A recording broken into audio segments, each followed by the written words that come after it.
Welcome to the Nerd Party.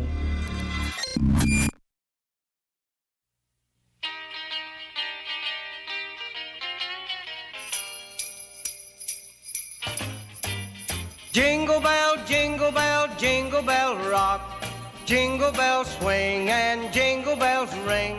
Snowing and blowing.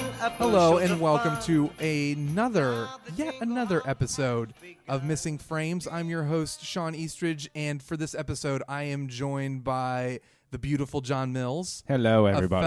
A fellow nerd partier. Yes, a nerd partier in the extreme. One of the founding members of the nerd party. Thank you so much. He doesn't actually have a British accent. Please not every ignore day. that. Not sometimes. Every day. We're also joined by Mr. Alex Beard. Oh, hello. How are you doing, Alex? Oh, I'm doing just dandy. Just great. We are happy to have you here because this episode, again, will focus on your education. My in lack the way of film.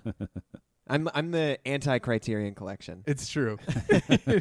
I'm floating in a world of just blank walls with no televisions or screens. Wow, would Lethal Weapon qualify for the Criterion collection? Oh, you know what? I'll be interested to get your opinion to see if you think it. Excellent. It That's does. what we're here for. I think first of all, yes. Okay. Absolutely. If Authoritatively. Armageddon can be on the Criterion collection, is? yes. Yeah, okay. I Anything's up for grabs maybe not. now. I think that's something that they may have kind of brushed under the rug a little bit, but at one point Armageddon was on the Criterion collection. So let's never forget Right up that. there with Kurosawa. Good That's job, right. guys. Good job. There we go. Yeah. But we can talk about that all day because Yeah. Armageddon is a beautiful film. But we're here to talk about another little ditty called Lethal Weapon, which is we're keeping with our holiday tradition. Yeah. Even though BuzzFeed, I can't remember if it was BuzzFeed or another one of those hipster nonsense periodicals that I read frequently. Yes. On the regular. That and but Vox. Yes. Vox, definitely Yeah. Vox.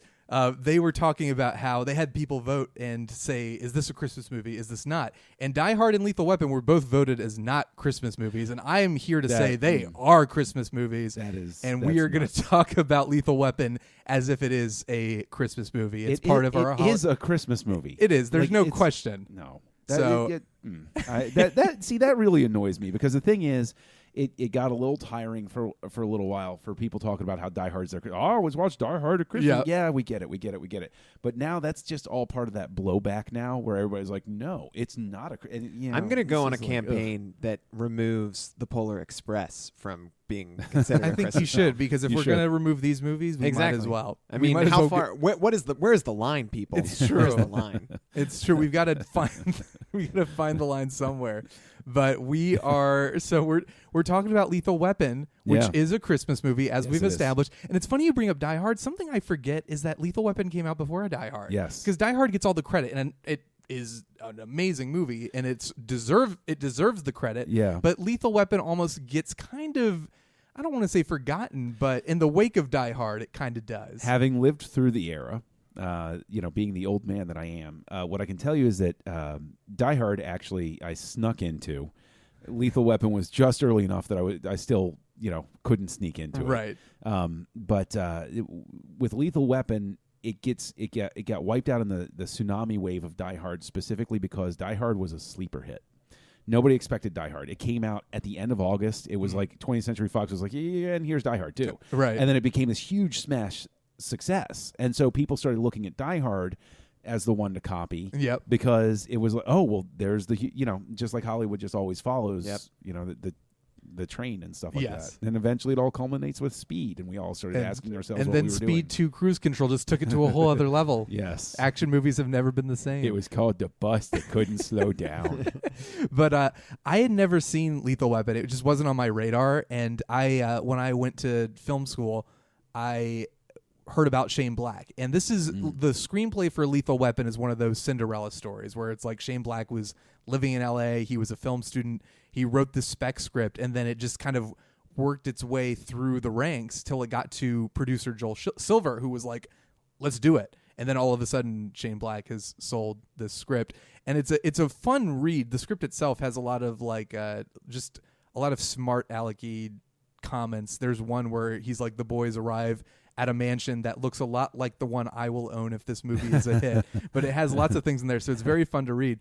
But that was how I heard about it. Was just in my screenwriting classes. Like, here's an example of just like a really great, well-structured, really tight screenplay. And my friend Levi and I were just like, Lethal Weapon, we've never seen these. We've just got to watch it. Yeah. So we bought the first one and watched it and just loved it. Like, we were immediately on board. And we're like, well, let's go get the other ones. And truthfully, I even though I think the first one's definitely my favorite and definitely the best, I was really partial to all of them. And I haven't watched the fourth one in a while. Fourth one is a train wreck. The fourth Really? one is You think awful. so? The fourth one's awful, and I was one of the few dissenting voices that hated the second one. Wow. I thought the second one was I like the second one just as much as the first one. No, the only thing that the second one is good for is to keep going diplomatic community. Like, that's it. Like, I can't, I'll have to go back and rewatch it, I guess, but I Not remember. even the, well, I don't want to spoil it, but the toilet scene? I mean, okay, you can have a good scene in a movie, but the movie still sucks.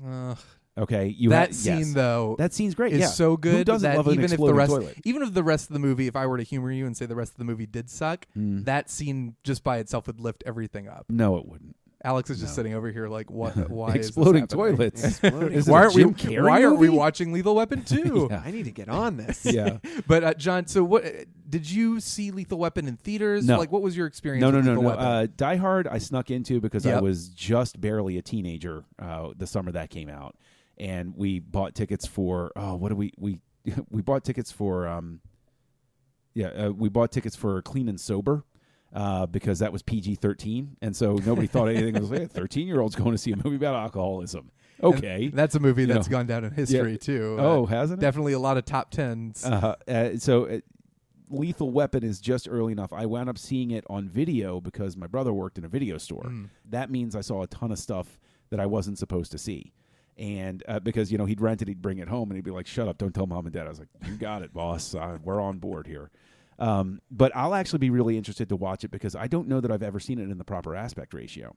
I think that I've only probably seen it on television, so it's probably been cropped and panned and scanned. Oh wow, okay. So we have the director's cut too, because I think it's the only version they've released on DVD or Blu-ray. But it's just interesting. I don't know if there's much. I think the opening's a little different, and then there's a specific scene that I love that we'll talk about when we come back. Well, I can tell you that with any Donner movie, what I'll be looking for is the screw up where you can see the camera crew in something, because that happens 100% of the time. Yes.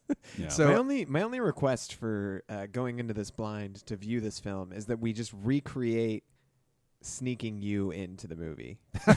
So I'm going to play the usher that is going to let you into the film, and then you're going to switch theaters in my living room. So we're just going to go over to your neighbor's house. Yeah. Exactly. Exactly. I just want to make this a full experience. I want you to relive the magic. Well, that would be for Die Hard. With this, I am recreating the experience by watching it on video at home. Okay. In a basement. Perfect. Good. With no family around. But Alex, you haven't seen Lethal Weapon. No. Has there been any interest in seeing Lethal Weapon, or what do you know about this movie? Buddy cop film. Yeah. Not Beverly Hills Cop. That's about the extent. Danny Glover, not Donald Glover's father. Donald Glover's soon to be Lando Calrissian. That's the extent of my knowledge of this. Mel Gibson. There you go. I was gonna say you don't even know Mel Gibson's in it. No, Wow. that's pretty much it. Okay, and then any interest level in seeing, is this at all on your radar of someday I do want to see this? I am sure in my lifetime I've caught 30-second glimpses of this film when it's been on TNT because they know drama. Sponsored by. Just gonna plug that in real quick. Just kidding. We're not at all. But anyway, no. I think I am going to enjoy this film. I just never got around to watching it. All right. Which is sad. It is sad. But and then we're about to change that. We're about to change that, and there are three more. I mean, to keep going. John isn't a fan of the other three. I am. Oh no, Lethal Weapon 3. Oh, you do? I had a Okay. huge crush on Renee Russo, so I'm all on board with But that John, a single hot actress does not a film make. Renee But Russo. a single toilet does make a film worth watching. And this is the key difference in our personalities, Sean. Right there. That sums it up right there. I think, that encapsulates everything. All right, so looking forward to seeing Lethal Weapon. Yeah, I'm excited looking for forward it. All right, cool. So let's go ahead. Let's break down a couple facts. So this came out, as John was mentioning, this is early 1987. So March 6th. Directed by Richard Donner, who is a personal favorite of mine, mainly because of Superman. Yeah. But he also directed The Omen, which is one of my favorite horror movies, and The Goonies, which is John's personal favorite film. It's my life story, actually. My life story. But as we mentioned, so Shane Black was kind of up and coming film student, and this movie kind of broke him into the industry in a really big way. Now, his first draft was much darker. It was a very relentless and kind of dark, and he was not a big fan of it. And there were a couple rewrites to kind of spice it up a little bit. So Richard Donner, he sent the script to Mel Gibson and Danny Glover. They both loved it, and he said he kind of sat them down just to have a reading. They went through it, and Donner said he was just in awe because they kind of brought it to a whole other level. And what he said was, it took about 2 hours. The reading took about 2 hours. And by the time we were done, I was in seventh heaven. They found innuendos. They found laughter where I never saw it. They found tears where they didn't exist before. And most importantly, they found a relationship all in just one reading. So if you ask about casting, it was magical, just total dynamite. And I really think, that is completely, I wasn't there. I wish I was there to see that. But this movie really, really works because of that chemistry between the two of them. No doubt. This movie the casting is really key. And I think that what's going to be really interesting to see about it is, Mel Gibson has always been a bit nutty. And that sort of manic energy is what made him a star. And so, and of course, he's had his trouble with alcohol and stuff like that. Right. So it'll be interesting to see the young Mel back again. Yeah. Not the Mad Max Mel, but like the on the cusp of stardom Mel. Yeah. That'll be really interesting. I got to sit down with my wife, Sarah, a few years ago, and for some reason she was like, oh, let's watch Lethal Weapon. She'd never seen it, so I showed it to her, and she absolutely loved it. But that was something we both kind of noticed in watching it. It was like, it's really good to just see Mel Gibson just in a part with no strings attached back in the good old days. And then, so one more fact, and then we'll get to this, but this is a fun little tidbit. So Richard Donner's directing credit, and this is not a spoiler, this is the opening scene. So it appears right after the woman, Amanda Hunsaker, leaps to her death. And this is a reference to a joke. This is a reference to a joke that Richard Donner films often have sequences of people falling, like in The Omen, Margot Kidder, and Superman. Yep. So they put the directing credit right after. Yeah, Goonies, they jump to get away at the end. Exactly. Yeah. So there you go. But all right. So I think we've covered Lethal Weapon a little bit. Alex, are you ready? I'm ready. All right. Well, let's get to it then.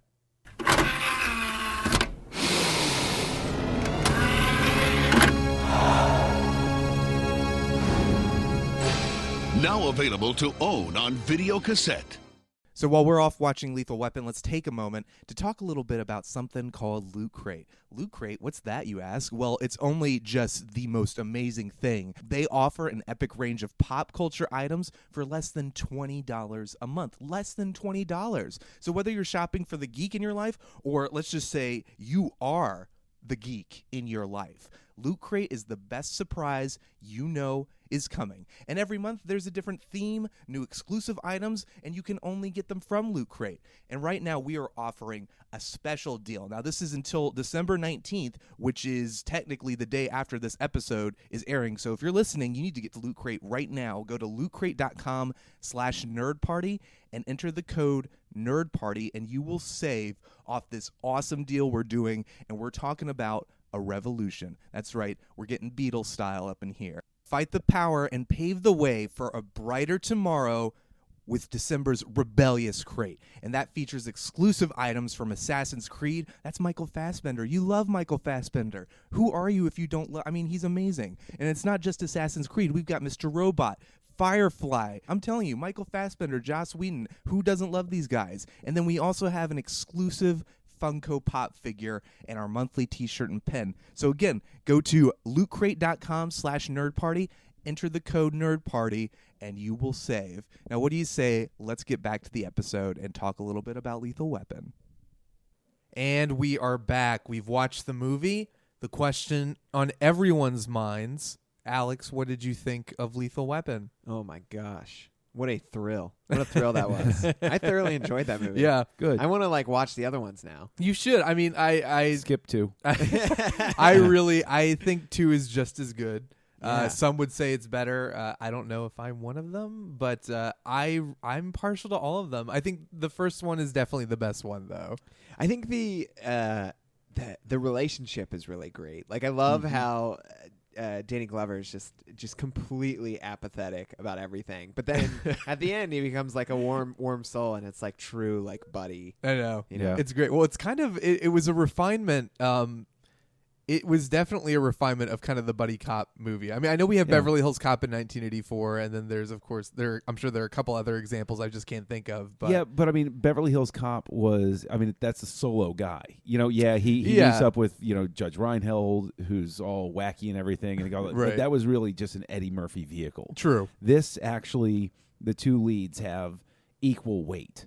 They actually are, reliant on each other. And, to Alex's point, the chemistry really is what keeps the movie. Yeah. I mean, this is my Right. first time watching it in a very long time. When was the last time you watched it, you think? Can't even recall. It was so long ago. And what's really interesting is coming back at it is like, certain things come back out and you're like, oh yeah, I remember this. And I think at one point, like when they rolled the car battery out, I was like, oh, this scene. Yep. And they just become so iconic. But what really came across to me is that if there's one knock I've had of Donner through the years is the through line isn't always handled as well as it's a product of its time. Right. And I think to get back to the question you had before we watched it, I think the reason Die Hard holds up and stays in people's minds more than Lethal Weapon is this is great and the chemistry works and all of that, but Die Hard is more cohesive.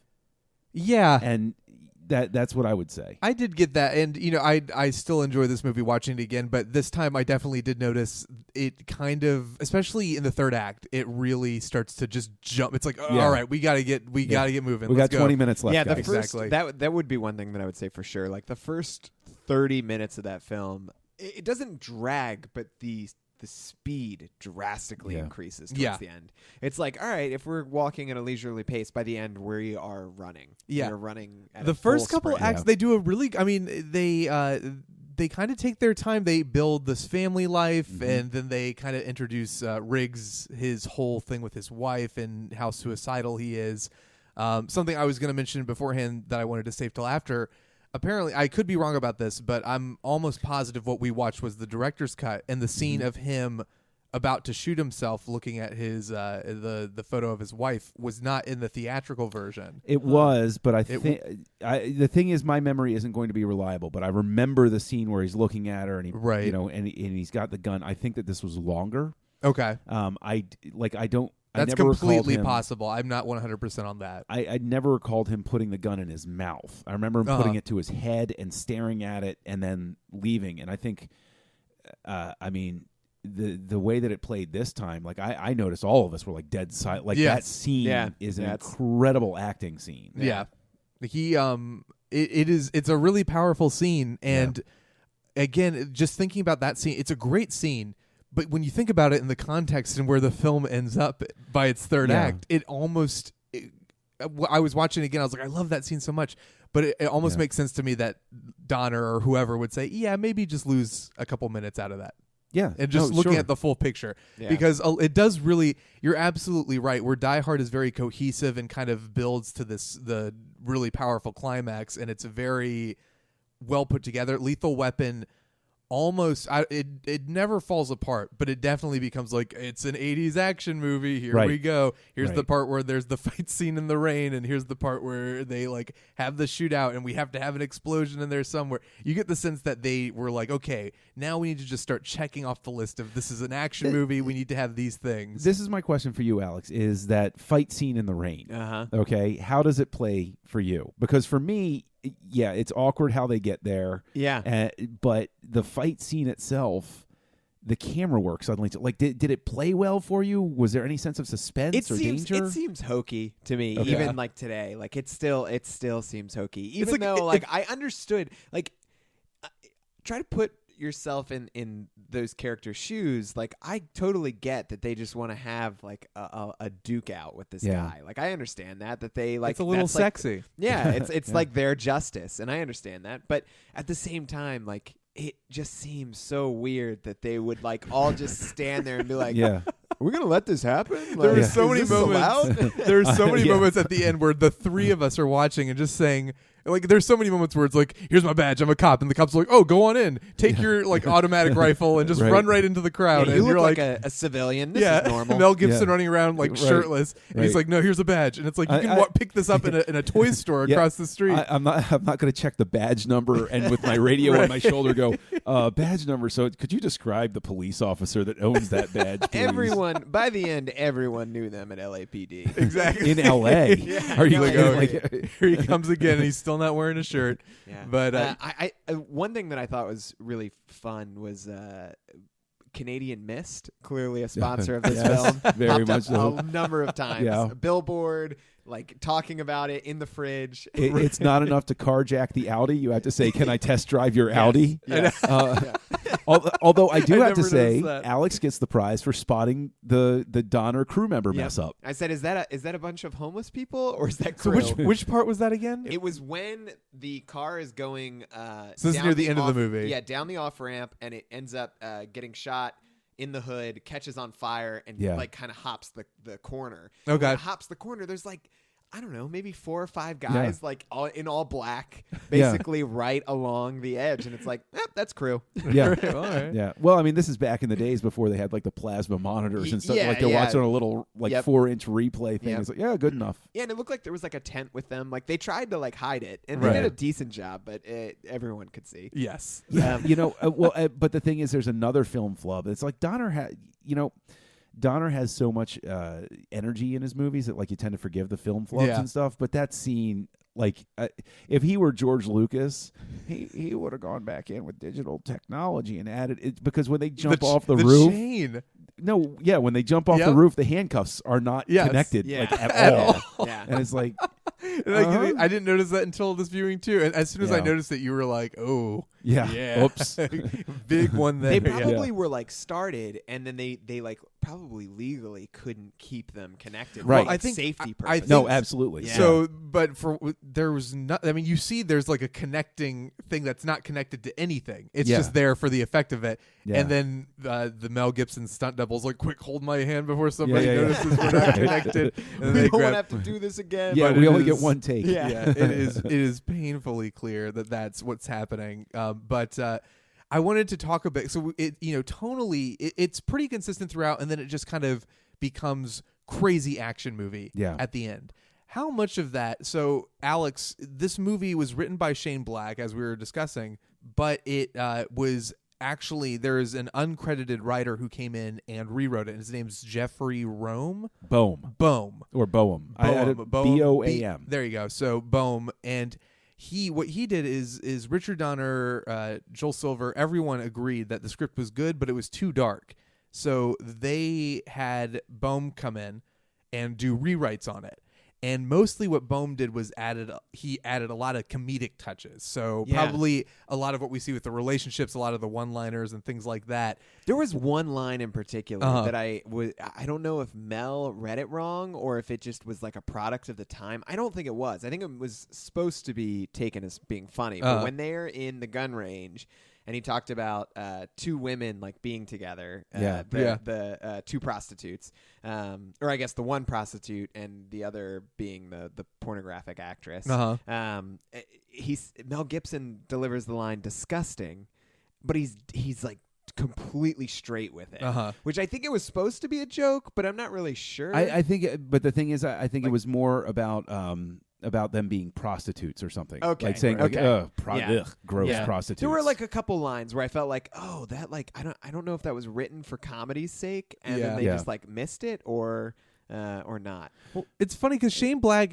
what he's become known for is that kind of like snappy brand of humor. Yeah. And I mean, the smarts are there. You can sense his personality in this script, and you can see it in movies he's gone on to write and also direct. Yeah. But part of me wonders, watching it now, I definitely noticed a lot of the differences as far as like the tones and the jokes, and then okay, now we've got to get the plot moving, and you notice how constructed it feels at times. Yeah, and I wonder. There's a couple times where it feels like the foot is on the pedal in terms of plot. Yeah. Like they're like, oh, we got it too much into the weeds. Like we got to work our way out as quickly as possible. I really noticed it when so they're at the guy's house, and then the helicopter attack comes, and then the next scene is him talking to the prostitute, and then he gets shot, and it's like, Right. whoa, this is going way faster than I remember it. Yeah.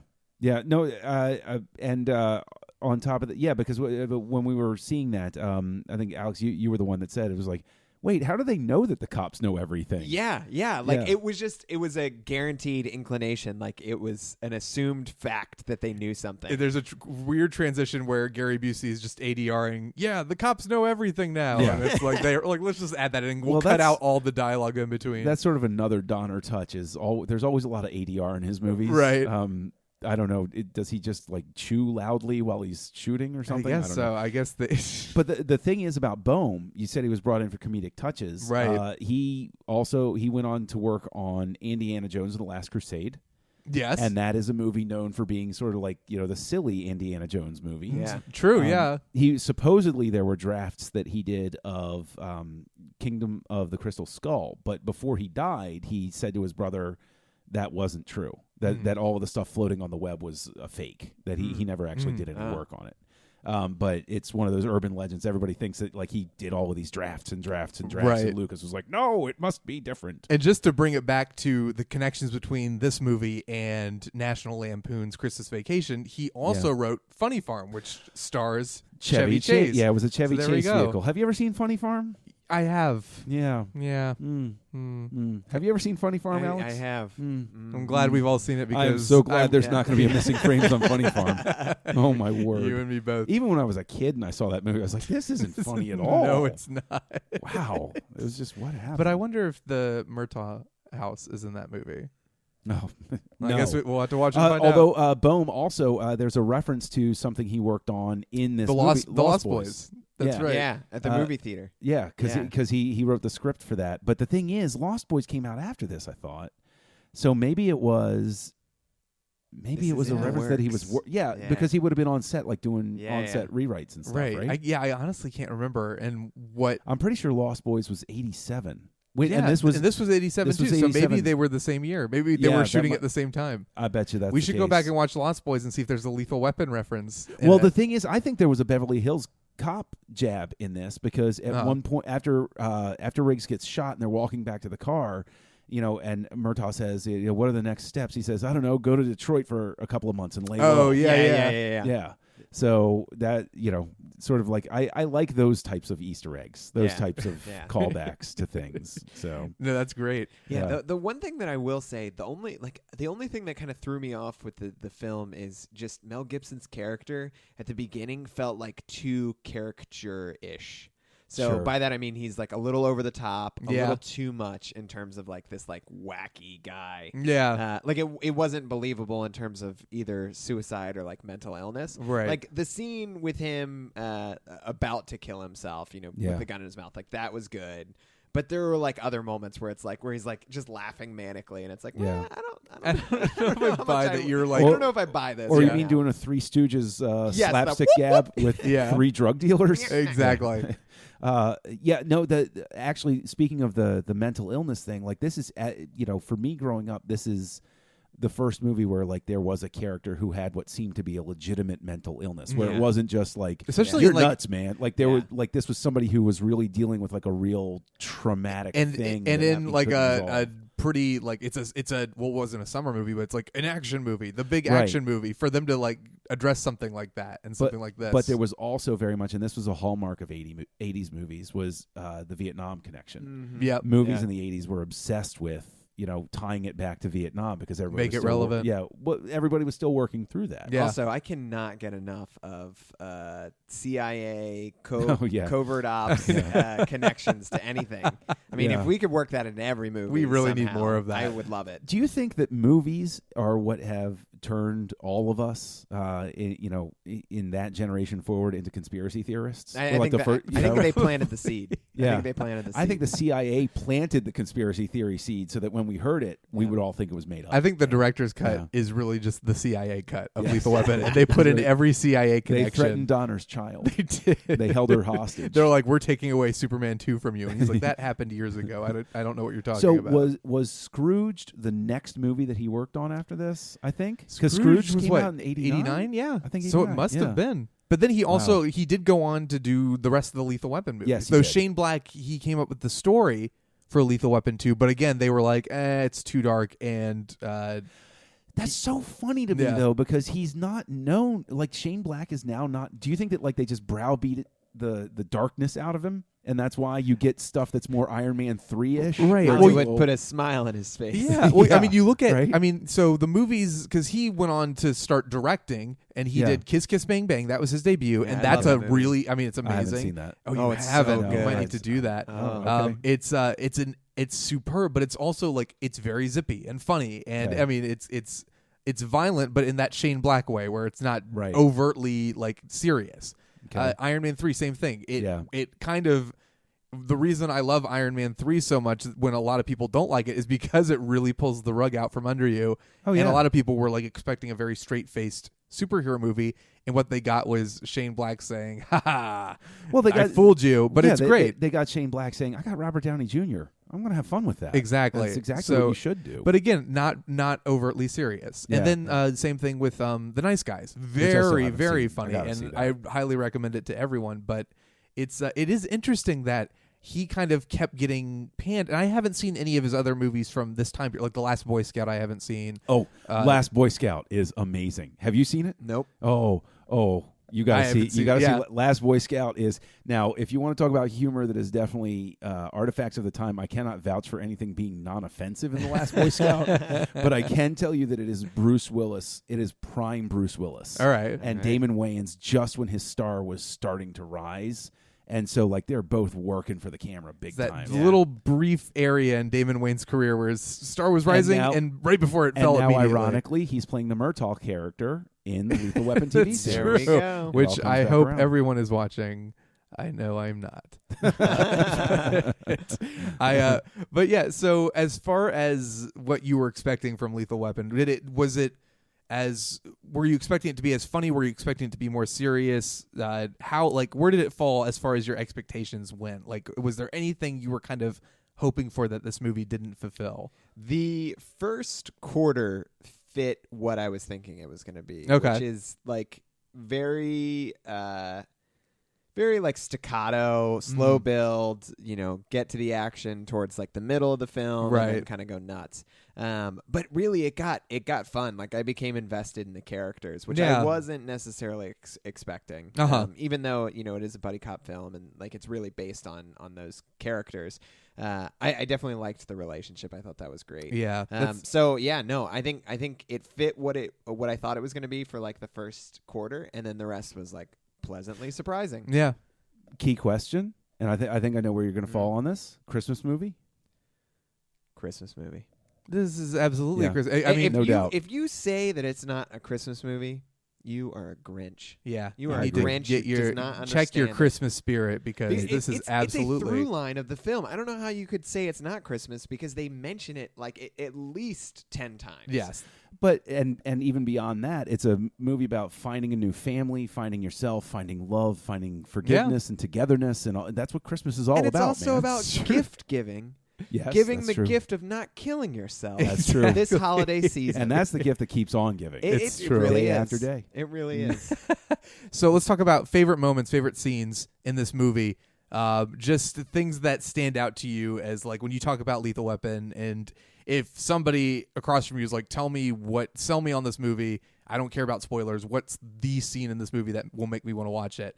What do you guys think? And John, we'll start with you. What is the scene you would go to say, okay, here's why you need to see this movie? I would have to say, it's tough to pick one scene, but if I'm going to pick something, it's going to be something that highlights the characters and the Right. performances, and it's going to be the scene after the jump off the building when they're in there and he grabs the gun.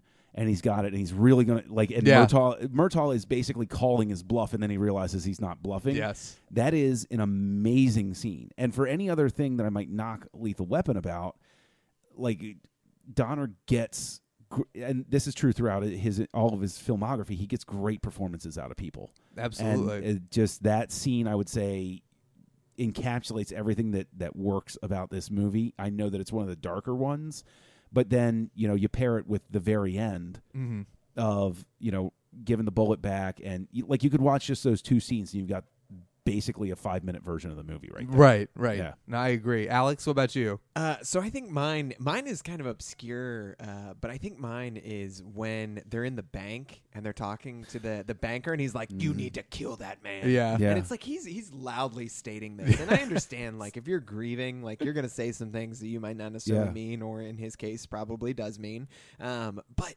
All of his like literally no inhibition. Like all of his coworkers would have been like, Right. Gary, good Lord, did you see him? They're over in the water cooler later, like, holy cow, that's not good. I don't want to work for this guy anymore. Yeah, right. So like that really just like stuck out with me. It was like, I mean, now you learn as the film progresses that he's a lot deeper in this. So Right. He Yeah. has a vested interest in wanting these people dead because realistically they are going to come after him. But like going into that blind for the first time, it's like, holy cow, they want him dead. Right, Yeah. and I Good love, Lord. and when they leave, when Murtaugh leaves, and then Riggs is just kind of like, just staring at he him. just as kind of Yeah. sneaks out. He's like, okay. Yeah. Those scenes are both great. I was thinking of doing the one you mentioned, John, because I do love that scene. The scene I really like a lot because it's their first kind of action scene together is when they go to check out the house. They go to scope it out. Mm-hmm. It's the first time we kind of actually see them kind of working back and forth. And even though Riggs ends up killing the guy, it's to save Murtaugh's life. And that's the first time where Murtaugh's like, hey, thank you. And then Riggs after, he's like, that must have been pretty hard for you to say that. But I love that that's the moment where I think they kind of start to really connect with each other. I think I pinpointed in like how I'm saying like the first quarter of the film feels like everything that I know. Yeah. I think what it is linked to is there is not a great built-in transition before the actual case is something of importance Yeah. to Murtaugh. And the exact point was when I was talking about food. Every scene transition is based on them going to get food or consuming food. It's true. Because they don't have anything else to move towards. Like Right. they're literally just going through their day as cops or detectives. And that's like the only thing that moves them to the next stage. Yeah. And once we get beyond that and finally get into the case, it's like, yes, this is great. Yeah, it's those scenes do a really great job of giving them the time to find their relationship with each other, which is they're definitely needed. And Exactly. I think it's funny, and I also think it's like a funny bit. Like I asked, is this like a comedic bit that they're just going to continue to run, where it's like they always eat or they always want to go out to get food? right. Yeah, and I'll also let you know that the through line that they go through because you pointed out when Riggs goes there for dinner, and you said what's going on with their house? Why is that wall suddenly missing? Is a through line through all of the movies is Murtaugh is continually working on his house, and it actually figures heavily in the plot or the ending of Lethal Weapon 3. Yes. Well, So that's good that he's into home repair because a car drove through his wall. I want to know, like, No what, insurance company is covering him. right? after Like, that. I want to know what their conversation was before that. He's like, "Is it okay if I drive the car in?" He's like, "Well, at this point, I guess I don't care." Can we move the gifts away from the Yeah, tree can we first? just- No. No. He'll know something's wrong if all the gifts are missing. How many kids do you think saw this film, put a note like that up on their Christmas tree, and Right. drove their parents sedan through their house that year? Probably every kid. Yeah, Lethal Weapon strikes again. Every home insurer's worst nightmare. Yeah, that's right. So, well, I guess as far as final ratings are concerned, let's say on a scale of 1 to 5, with 5 being the highest, how many? Let's say What is the category though? crazy. Let's say crazy Mel's. How many crazy Mel's would you Okay, I would you like give this, John? Out on a scale of 1 to 5. Wow. On a scale of 1 to 5, and I'm sure that nostalgia plays a little bit in this. I'm gonna have. You know what? I'll give it. Now I'm trying to counterbalance the nostalgia, so I'll just go ahead and say 3.5. Okay. It's good and it's worth seeing, but Right. like 4 out of 5 just feels like that. Like 3.5 to me is like a B. Like it's a strong B. Yeah. Yeah. I'd go ahead. I think I would say I'd curve up and say 4 out of 5 because I love this movie. I love the relationship between them. Watching it again, I noticed the seams kind of showing a bit. Yeah. The transitions between the kind of the story building and the character building, and then just the flat out action. It definitely felt a little messier to me, but I really enjoy it a lot, and I just love the two characters so much, and their chemistry is so great. But Alex, so what did you think? First time seeing it. So coming in without any kind of history, I think I'm going to give it 3.5 Crazy Mel's. Alrighty. There you go. Mostly because a 5 out of 5 is going to be impossible to get. Yeah. I mean, that would be a serious score. So that's not saying 3.5 is bad by any means. I definitely will watch this movie again at some point. Thoroughly enjoyed it. But yeah, There you go. That was a fun ride. There you go. And how interested are you in seeing the other ones? Oh, I'm going to plug them in. Do it. I hope all of them focus on a different holiday. Don't spoil it for me. Well, there you go. There's no shortage of Mel Gibson's butt, though. That's I can that promise you is Excellent. that is And- 100% And accurate. prime Mel, when he was in shape, I can't begrudge the guy for showing off the goods. You almost wish he was in Mad Max Fury Road, just completely naked. Just No, really- no, I'm comfortable with the way that went. Yeah. All right. Well, there you go. So those are our ratings of Lethal Weapon. Gentlemen, where can all these wonderful people find you on the interwebs? Oh, goodness. Here on the Nerd Party Network, you can hear me on Aggressive Negotiations, a Star Wars podcast with Matt Rushing. You can hear me on Great Shot Kid, a podcast about Star Wars creatives with Mike Schindler. You can hear me on Words with Nerds with Craig. You're just a busy man all over. I can't stop talking. It's a problem. Help. There was an old gypsy woman. Instead of saying thinner, she said, keep talking. And I'm Kessel Junkie Online. There you go. Alex. Excellent. You can find me on Twitter at Mr. Alex Beard, MrAlexBeard. And I'm at Yay Shondorman on Twitter.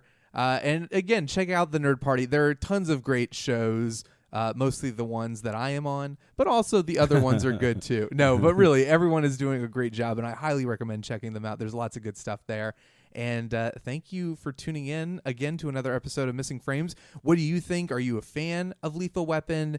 Do you like the sequels? Do you think Lethal Weapon 2 is better than Lethal Weapon 1?